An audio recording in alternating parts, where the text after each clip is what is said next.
అఖిల్ సినిమాతో disaster result తెచ్చుకుని ముంబై వెళ్లిపోయిన సయాషకి వరుసగా భారీ సినిమాల్లో ఆఫర్స్ వస్తున్నాయి. ఆల్రెడీ అజయ్ దేవగన్ భారీ వ్యయంతో నిర్మించి దర్శకత్వం వహించిన శివాయిలో హీరోయిన్ అయిన సయాష ఆ సినిమా రిలీజ్ అవ్వకుండానే కోలీవుడ్ నుండి ఓ క్రేజీ ఆఫర్ అందుకుంది. తని వరువన్ వంటి బ్లాక్ బస్టర్ హిట్ డెలివర్ చేసిన జయం రవి ఏఎల్ విజయ్ డైరెక్షన్లో ఓ సినిమా చేయబోతున్నాడు. హ్యూమన్ ఎమోషన్స్ మీద బేస్ అయి నడిచే ఈ సినిమాలో సాయేషాని హీరోయిన్గా తీసుకున్నారు. హీరో జయం రవి అయితే సాయేష స్టార్ మెటీరియల్ అని, పెద్ద హీరోయిన్ అవుతుందని పొగడ్తలతో ముంచెత్తాడు. చెన్నైతో పాటు థాయిలాండ్, అండమాన్ ఐలాండ్లో భారీ వ్యయంతో ఈ సినిమాని రూపొందించబోతున్నారట.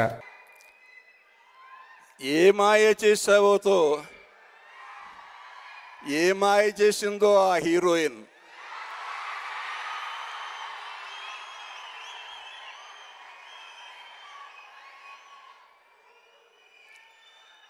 చైతు ఎన్ని సినిమాలు చేసినా